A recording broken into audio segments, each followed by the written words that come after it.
How's it going, everybody? Welcome to another edition of the Soccer Report podcast. I'm your host, Dante De Thomasis, alongside my co-hosts Niko and Tony. And we got a very special tribute edition going out to, of course, Diego Armando Maradona, who has been a massive influence on the game. But before we get into that, we like to thank our sponsors. Cataldi Fresh Market. Check them out, guys. They got 2 locations, one at Islington and Highway 7, and of course a new and upcoming one at Keele and Lawrence. As you can see, it's very close. Everything's going in now. The furniture's going in. They're almost ready to go. They're going to be just in time, hopefully for Christmas. We'll see what happens there. Maybe in the new year. Should be great. Support local. Exactly. Support small business. Check out Cataldi. They're the best at everything they do. And guys, here we are. We got a lot to talk about today. Sad news. Obviously. Let's get into that right away. Let's get into Maradona. Niko, I'll start with you. What does Maradona mean to you? Well, I didn't really get too into soccer until the early 2000s, especially like the 2004 era. That was when I kind of started. So really, his play was way before my time, but he means so much to the game. And just to kind of elaborate on that, when he passed away, my little cousin who plays rep soccer, she's 14 years old. She doesn't watch soccer at all. You can tell her any sport and she doesn't know. But then when she heard Maradona died, she messaged me. She goes, "Is that the guy who invented the Maradona move?" Because she did that once by accident in soccer, and her coach told her, "You did the Maradona." And she said, "Is that the guy?" And I said, "Yeah, like that's the guy. He did it." So that's just the influence he had on the game. Yeah. It goes way beyond just entertainment and watching soccer. It goes right to the grassroots level of soccer as well. These people know who he is just by his play. Even if they've never watched a game of soccer in their lives, they know who Diego Maradona is. And honestly, I don't know if anyone has reached that level in soccer yet. I don't think Pelé has. I don't think anyone has. I think Maradona was that guy who everyone knew regardless. Like he was just on a complete other level. So rest in peace, Diego Maradona. That's my little piece for you. Niko, that's a great point. Tony, what do you think? I wasn't lucky enough to watch him either in his prime, but my father actually was in the military based in Naples when he was there. Wow. And as a Napoli fan, he used to tell me stories. Like every time I say, "Oh, Francesco Totti's the best," or Fernando Torres, he would say they're nothing compared to Maradona. And for me, he became like a god because it was something my father instilled into me, and he showed me. And when that documentary came out last year, you can see that this man is a god for the people of Naples and Argentina. And it is a sad day because, even people that didn't watch soccer knew who he was, and he was an icon. Right. No, Tony, I gotta agree with you. And as we all know too, during Maradona's time, Napoli wasn't treated as the best, right? Especially from the teams up north, Juventus, Milan. They did not see anything of Napoli at the time. And Maradona took this team from nothing and literally won them Serie A titles, won them Champions League, UEFA Cup at the time, yes, and that's it. It's incredible. But my biggest Maradona memory, obviously, I'm just like you guys. I wasn't fortunate enough to watch him live, but my biggest memory when watching the tape and rolling the footage was that England memory there when he got 2 goals. One was the hand of God. Literally, it was the hand of God, because I don't know how, there wasn't a riot on the street after that game. I still can't figure that out. And, of course, the goal of the century, as they call it, where he literally deked out the entire team. On a horrible field. Unbelievable. I mean, his dribbling ability, guys, is one of the greatest, if not the greatest, we've ever seen in the world of football. His dribbling ability rivaled his rock star lifestyle mentality. That guy was a rock star for being a soccer player. He lived fast and hard. I mean, he had like 3 lifetimes in the span of 1 lifetime. So he was an awesome guy too. Like even in the past few World Cups and Euro Cups, when you see him in the stands, how iconic is the picture of him flipping off the people in front of him from the press box when he's being held back, giving it to them, right? Like the guy had such a personality. You see the passion that he had for this game, from every way he kicked the ball, how that video of him doing the warm-ups and keeping that ball never hits the ground. And even stars today are not able to do that. So it's crazy. Guy's first touch is unbelievable. Another memory that I guess we can agree with or relate to is the coaching. When Maradona was a coach, man, boy, was he ever entertaining on the sidelines. And the World Cup days with Argentina, I can tell you, back in 2010, that was funny to watch, especially with Messi on the sideline as well. I don't know how great of a coach he was, but goddamn, he was entertaining. Exactly. But as our thoughts and prayers are with the Maradona family and friends, in Argentina and Napoli as well, supporters. And we wish you guys all the best. Yeah, rest in peace, Diego Maradona. And guys, let's move on now to TFC. They had a massive game against Nashville, an expansion team. Nico, I got to get started with you. I know you got some thoughts on this one. The first time, I believe, I could be wrong, the first time in any major sporting league where the first time that the two teams are facing each other is in the playoffs. I don't think that's ever happened before where the very first matchup between two teams is a playoff game. Yeah. That's crazy. It is crazy. So now you got Toronto versus Nashville. Nashville, by the way, and this includes the game that we played against them, are the most god-awful team to watch soccer. Holy crap. They're the New Jersey Devils in the early 2000s of soccer. All they do is play defense, and they just hold the line, and it's even worse than like the Mourinho Park, the bus, and all that stuff. It's just so boring. Right. But it worked. Oh, yeah. I mean, how funny was it when they had 3 offside goals all kept coming back? And my thing is, they weren't even close offsides. They were clear offside goals. Yeah. It's just every time they scored and then you heard the whistle, it just gave me such a laugh. And honestly, at the end of that game, that's all I could do was laugh. Because it's not like it went to extra time and we lost, but it's not like we had any business being in that game. No. We should have lost that game 3-4, 5-0. If it wasn't for those offside goals and Quentin Westberg playing very good, we're done. So, I mean, it was only when they scored that final goal and the whistle blew in the 120th minute, all you could really do is just chuckle because you Shake can't your head, like they didn't deserve the win. No. It wasn't one of those games where we're gonna be like, oh man, we should have had that. We should have at least had it gone to penalties because even if it went to penalties, we're getting our butts kicked there. For TFC sure. can't take penalties to save their lives. Osorio? One guy, that's it. Osorio, Bradley, come on. They took off Piatti. Who else is gonna take a shot there? Come on. Cody, what do you think? It was embarrassing. Honestly, like, it was just horrible. Like, you're lost for words because I had a feeling Nashville was going to win that game, but I didn't expect it to be an embarrassing result on TFC side. Like, we didn't show up. Pozuelo, I think he might have, for the MVP, he might have lost it because he did not have a good game. Oh, that game loses him the MVP in my he opinion. loses it. Even though you don't base it off the playoffs, I don't care. Yeah. That game blows his MVP. Yeah. I mean, Piatti, was he injured? Was he not? But he was off too. Altidore. Everybody looked horrible except for Westbrook. Yeah. You know, even the goals that they scored that were offside, Westbrook wasn't going to get them. That's but right. Still, like, it was embarrassing. And then the subs at the end. I mean, that lineup that Vanny thought in extra time, those are going to win you the game. Yeah, Priso, Fraser, I didn't understand. Horrible. You know what the problem was here, guys? I think this team, I don't know what it is with this team. There was no urgency. They were so lethargic at times. Like, just the build-up. Like, just watching Bradley like a snail go up the field. And you know what I mean? Just passing back and forth. Like, that's not going to do nothing in the playoffs, guys. I don't know what this is. This is not soccer. I don't know if you're trying to do this Europe thing. They've actually moved the ball quicker. So if you guys want to do something, move the ball quicker. But for me, it was a joke to watch. It was an absolute disgrace to watch, especially if you're a TFC fan, guys. This is not the ending that a lot of these players might have. This is not the ending that, the best outcome here. I was shocked with Pozuelo how they completely neutralized him. Yeah, he did nothing. Yeah. In the midfield. I've never seen Pozuelo get shut out like that, ever. Yeah. So kudos to the Nashville team there because whenever that guy touched the ball, nothing literally happened. And everything, he's the engine of our team, and everything went through there. I couldn't believe it. No, and I want to say something too, because on Twitter you've been seeing a lot of people now are buying into Nashville as a legit MLS Cup team.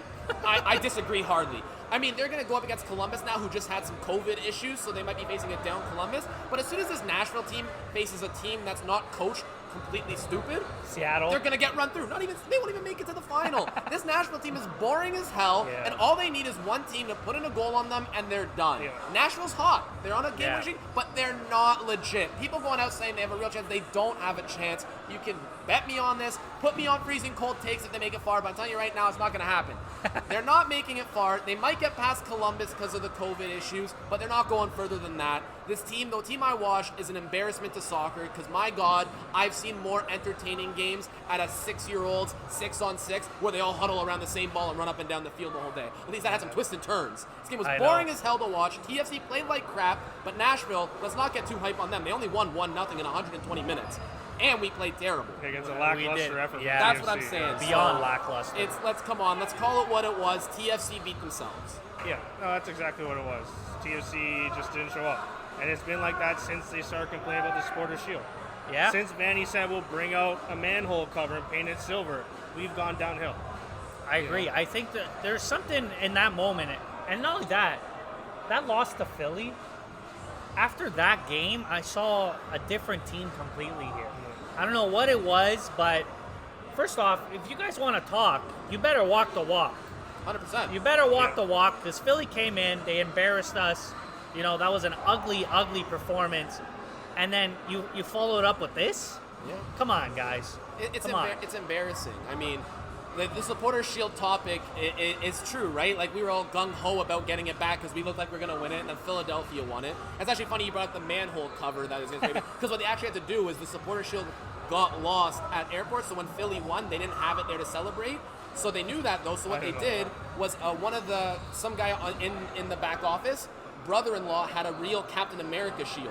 And they asked him, they said, hey, listen, can we spray paint that, make it look like the Supporters Shield? And then he's like, if you buy me a new Captain America shield that looks just like that, I'm fine with it. So that's what they were holding up and celebrating when they won, not the actual Supporters Shield. It was a Captain America I had shield. no idea. It was a Captain. They have a whole story on Twitter about it, showing how they all spray painted it to make it look like that. There's a really cool story. But again, that's what it comes down to: is we got too overconfident, and then we let that distract us. And as a fan base, and I think as an organization, that they let that news come out, distract them.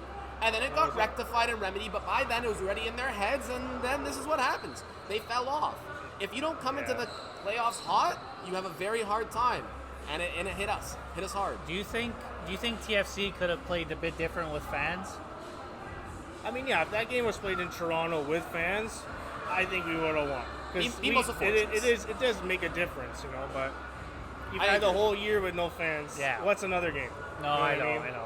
I agree. So, we work as almost like a 12th man on the field. You know what I mean? Yeah, we got the drums in the second half. Lakeshore Loud, baby. Get going, man. And what's even worse is we would have had home field all the way through because Philly lost. Yeah. To New England, which was another crazy upset. It's ridiculous, man. It's the MLS for you. But guys, I got to move into this now. TFC's got some serious changes to make here. What next? Niko, what's next? What do you think? So, I say we go through it. I say, we got time. Let's focus on TFC. Let's start with the coaches, defenders, midfield, strikers, and we'll go through the whole thing. Let's do it. Let's break it down. All right, coaching. Greg Vanny. He's got some contract issues coming up. We haven't re-signed him yet. Do we let him walk? Do we re-sign him? What's the plan? I think we let him walk. I think what Vanny's done, obviously, unquestionably, with his results, are very good, and a lot of people can make that argument. But I make the argument that because he had the talent around him, because he had the Jovinkos of the world, they made him look good. Because when he was given nothing, I don't know what it is, but nothing happens. So clearly, that's something to do with the coach. Clearly, especially the urgency and the effort, I haven't seen that ever since, in a while, really. In a while. I haven't seen that same fire in the team's eyes. I don't know, maybe it has something to do with the fans. I have no idea, but something's got to go there. Something's got to go. The thing is with that, who are you going to replace him with? That's the big question. You don't want to start from zero completely. You need someone that's going to be we know who superfan Ryan Anderson wants. He wants Maurizio Sarri. I'm sorry, I don't want him. I don't care who he wants, I don't want him. One option I would like to see is Bobby Semiotis from Forge. I was just about to say that. I feel like to see him jump up to MLS. I feel like he could coach a team very well. I agree. Nice so hold on. Next season, Vanny's still in charge, yes or no? I think he leaves on his own. I don't think it's... you think he leaves on his own? You don't even think he stays? Well, keep in mind, if he goes, Zavaleta goes. So... We'll leave it at that. Go now. Hey, you know what? We joke and we give him so much hate, but in the last stretch of the season, he was one of our best players on that back line. That's true. Okay? He came out and he played when no one else was playing. We could have put a garbage can beside Mavinga and it would have been one of the best players. Come on. Regardless, he still was. So we'll joke, but it wasn't that bad. So you're saying he walks on his own. I think his LA Galaxy need a coach. So you think he goes, okay, so wow, Dante, is he the coach of this team next year, yes or no? You know what? He actually took my line. I actually think Coach Bobby, the way he gets the players, I think if he commands the respect like he does at Forge and he can get to TFC, you will see a complete shift in the dynamic and mentality of Toronto FC. I am telling you right now. Here's the only reason I disagree with you. Coach Bobby is coaching Sigma pretty much in Forge, right? That's so all true. the players that are there know and love Coach Bobby for years. That's true. He comes to TFC, Lorea, of course, another Coach Bobby guy. He'd be good there. But everybody else is developing new relationships. I think that's why Coach Bobby's been so successful in Forge, is because he has the buy-in from all his players right away. I don't know if he gets that at TFC. I mean, it'd be cool to see. Yeah. I think he upset. deserves a shot. I think he deserves a shot. Well, he definitely deserves it. But I'm saying right now, next year, Vanny's still the coach. I say that because, like you said, Dante, you know what? How much of it has been him, and how much of it has been that we have the best team on the field? Yeah, because you think 3 finals in 5 seasons. It's amazing. That's impressive. It's been very That impressive. is so impressive considering what we've done before that. Very impressive. However, when you look at those teams on the field, when you take coaching and even gameplay, you just look at the teams on paper. Every year he's been in the finals, that team on paper is top 3 in the league, if not top 1. It's true. Yeah, no. So how much of it is coaching, and how much of it is having just the best players around? Because we spend the money on it. Now, with that being said, I don't see how you let a guy like that has 3 finals in 5 years walk. It's Do hard, we need a change? Yes, because again, you nailed it when you said you look when those players are hurt or majority of them are out, what does he do? His lineups sometimes are mind-boggling. He doesn't put out his players in their best positions at times. Like, why was Lorea starting on the right side when he's a left side player? Yeah, then Right. you switch it halfway Right? through And the it's game. Yeah. like, no, Like, what's the point? it's crazy. It looked Like, disorganized, I Nico. don't understand it, and his substitutions at times completely make me want to blow my brains out. Yeah. If it was up to me, he's gone. And we bring someone new in and we try something else out. But from an actual looking at it sense and what I think they're going to do, I think they pull out the stops and they get Vanny back in, maybe on a 2-year deal. They give him 2 more years and then decide after that. But I say next year, I'll go on record, Vanny will still be the coach. I don't agree with it, but he'll be the coach. Okay, so we talked about the coaching now. I want to get into the attacking. This is the one Start I've with been. the attacking? I want to Okay. start with the forwards here. I gotta get this one out of the way. You know what? Forwards is the best one to start with. Forwards is the Because best one to start with. we're in a crossroads here because it's not Big a time horrible situation, crossroads. but it could be better. It's not ideal. You know, yeah. It's not because ideal when you have a $6 million Altador on the That payroll. there's the big elephant in the room right The now. big thing is too that you got a Chara and Akinola, or 2 young stars that could And be Peruzza. huge. And Peruzza, who's Yeah, been looking Peruzza. great on loan. So, Absolutely. like, So what do? do you go out and get rid of Josie, go get another forward, I- or do you I risk think- it on the 3 guys you have? To be honest, I think Josie, obviously what he means to Toronto is unquestionably amazing, and we love Josie. I know all of us do. But He's my favorite TFC player of all time. But there's time. There's a time and place to part ways with stuff. You know, he's getting up in age. The injuries are really taking a toll on his body. I think what we got to do is get rid of him, get a new DP, and get that DP in the midfield. I don't think we need a striker for a DP. And I'll tell you why, because the way what Akinola has shown me and what Peruzza and all these other young players have shown me, I think we can live with that. But if we have good midfielders supporting them and giving them great passes and through balls, their confidence is going to skyrocket. And this is what I hope for in TFC. We'll see what happens. Hopefully I'm right here, but we'll see what happens. We'll get into the midfielders later. For attackers right now, I think their one goal this year has to be to do whatever you can to get that Josie contract off the books. Yes. Like I said, Josie Altidore is my personal favorite Toronto FC He's a player of legend. all time. He's a legend, yeah. He has my favorite moment doubt when he about scored it. in the 66th or 67th minute in the MLS Cup Finals. Legend, but that $6 million for a guy that gives you 50% in the games he actually is fit to play, you just can't have that anymore. That's right. I don't want to say he's lost it, but you watch the games. I don't know if he's not fully healthy or what's the case, but he's not putting out a good effort. That's he right. looks lethargic. He drops into some type of midfield role at times. Like, it's so confusing. You got to get him out of there. I'm going to agree with you that we don't replace that with another DP striker. I think we give a Chara, Akinola, maybe play them both at the same time on a 2-striker system. Peruzza too. And have Peruzza coming Yeah. off the bench. Maybe sign a veteran striker on a TAM deal to have there as well. But I agree we don't use our DP on a striker. But other than that, if they can get rid of Altidore, we ride with Akinola and Achara, and then if Peruzza comes back in, I'm comfortable riding with those guys, yeah. and maybe signing a veteran on the TAM deal or a veteran on just a regular deal as well. That would be my preference going into next season. Tony, what do you think? I agree with it because, like I was saying, like you have those young stars that Chara played well. It was the game he played. Sadly, he got injured. But Akinola had to come out year 2. Like I'm excited to see those two play. They both have that passion for the game, and yeah, I would like a good number 9, but if it means that we get a solid midfielder instead, Exactly. I'll take that over it. We said it when the game happened, is that when we saw Altidore was starting over Akinola, I was almost disappointed. You know what I mean? Like, I'd rather have seen Akinola get the start. And and what then was the maybe fitness? sub What was the fitness, right? It's like, I don't know. But you know what? We started with attackers because I knew that would be one that we'd all agree on. Get Altidore out. I feel like we're going to have a bit of a disagreement when it comes to defenders and midfielders, so which one do you want to go to next? Let's start with Defenders? okay, sure. Defenders, Yeah, because I feel like midfielders is a midfielders, big problem. Yeah. there's a lot to talk about. disaster. So we'll start with, we'll go to defenders, then we'll end on midfielders. So Okay. I'll take the lead on defenders because this is my one thing where I'm going to disagree with you guys. I don't think we need another DP midfielder. We have 2 already.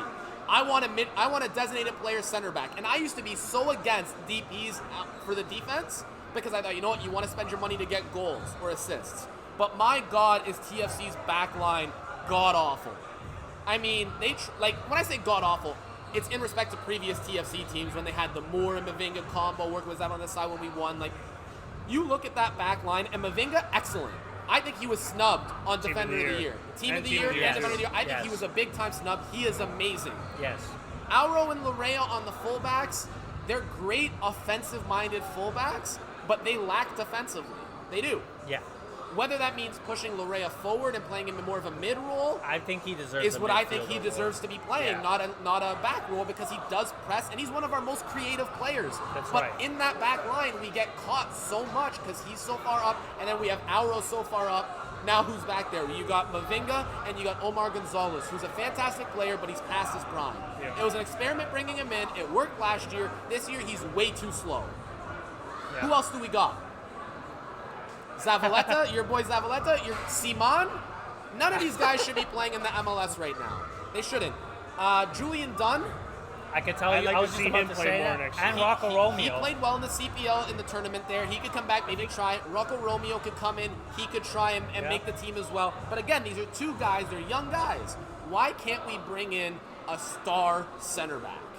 What names do you come into mind? Honestly, it's so hard to tell it's hard. because your star center backs right now are all getting big contracts. My thing is maybe you go for a young guy, maybe a 20, 21-year-old in the system and try and bring him here for a few years before you sell him. I don't know. Or you go for a guy that's 29, 30 and try to bring him in who you know is a stud center back. I just don't think this team works well unless there's because as good as Mavinga is, he doesn't work well when he's beside someone else who doesn't think as much.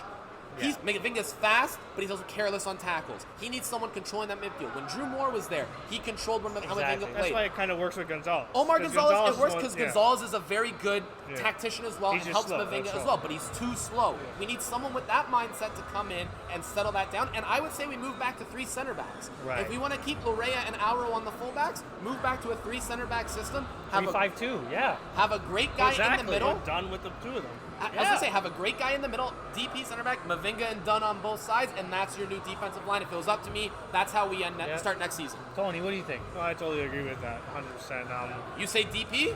No, I think you give Gonzalez one more year. I think he's smart. If you put Julian Dunn, who can run, and Mavinga on the sides of him, they can hold it up. If Drew Moore can keep Zavaleta to a decent season and Good Mavinga, season. It was a good that season. year, Yeah. I feel like Gonzalez can do the same with a good Julian Dunn and Chris Mavinga.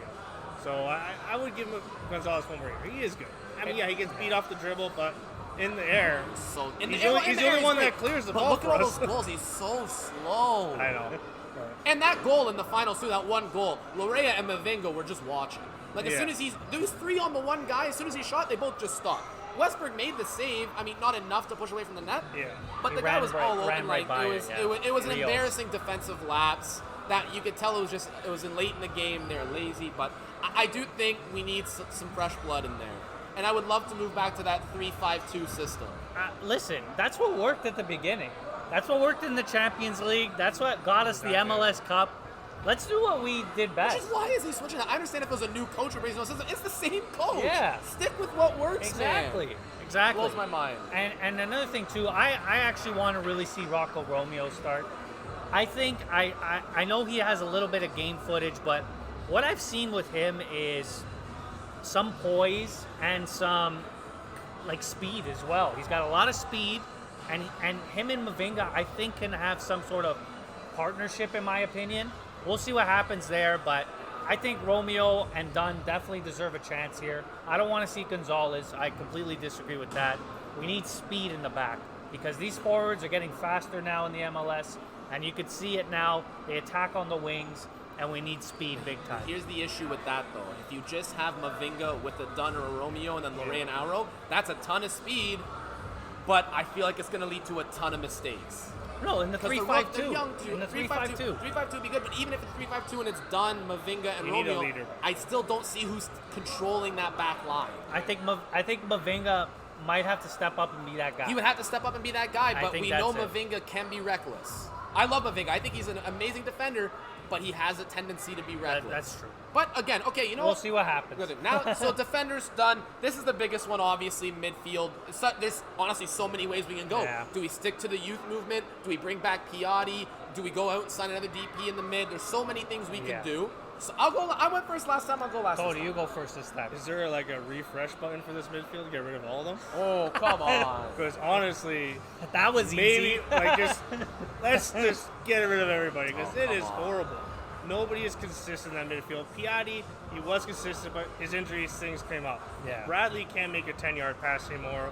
Osorio, he does well, but he's just not the center mid leader. No. I think. Delgado, forget it. Good.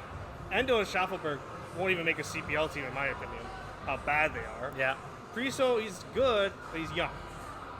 So, yeah, you can't put him out in a playoff game, Priso. Yeah. Fraser, too. Like, what the hell are you doing? So you're hitting refresh on the whole deep mid. Oh, yeah. I think that's where you spend your money and change it all up. So who in the TFC lineup right now are you starting next year in mid? Only one I would start is Osorio. Okay, Pozuelo. Oh, sorry. I consider Pozuelo as an offensive player. Okay, but he's in the mid. We don't talk about him in the attacks. Yeah. We got to bring Pozuelo in there. I think of Pozuelo as an attacker. Okay. Him and Osorio for sure. Everybody else is cleanup time. Okay. So Dante, you go now. What are you doing? Who are you bringing in? Listen, like I said earlier, I'm spending my money big time in the midfield.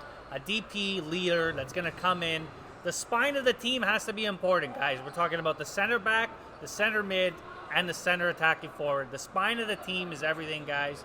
And I'm telling you, that's what the Seattles do. That's what the LAFCs do. That's what the best teams in MLS do, okay? They worry about the spine. It's very good.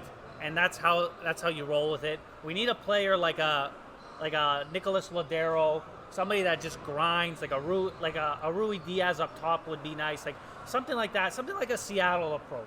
Yeah. And that's what's got them consistently in the finals, and that's what actually got us consistently at the finals at the time. The spine of our team was very good. Yeah, well, I do think Bradley's washed. As good as he is as a player, you can see it in his positioning and his passes. Yeah. He does still bring that legitimacy and that leadership to that team in the back of the midfield. He does that very well, but he doesn't do anything else well anymore, unfortunately. So I'd say he's got to be gone. Frazier, who was his heir apparent, has not played good. No. At all. We were so high on him at the beginning of the year. I couldn't believe it. I'm in shock. I'm done with Frazier. Loan him out. I'm not done. He might be okay, but loan him out. He's not a TFC caliber player right now. Nico. I'm done with him. I think Osorio was one of the brightest spots of the season for us because when Bradley was gone, he stepped into a role that wasn't his, and he was great in it. When he got hurt, especially in that game, looking at that game in Philadelphia, those games, we were missing Osorio. Yeah. And he was one of the few bright spots in our playoff game. That's right. He played consistently. He wasn't great, but compared to everybody else on the team, he was the best. It was a dim light. Outside of Westberg, in my opinion, Osorio was the best player that game. So I'm keeping Osorio there. And as much as I don't like Delgado, I'm fine with Delgado staying as well. I don't know if we bring back Piatti or not. It's a lot of money for one DP when we can go sign another DP. I did like what I saw from him outside of the Nashville game. Yeah. So I'm going to go ahead and say, you know what, we could bring him back too and have Pozuelo there, and that's our 4 mids. I'm fine with that. What I think TFC really needs to address is their bench.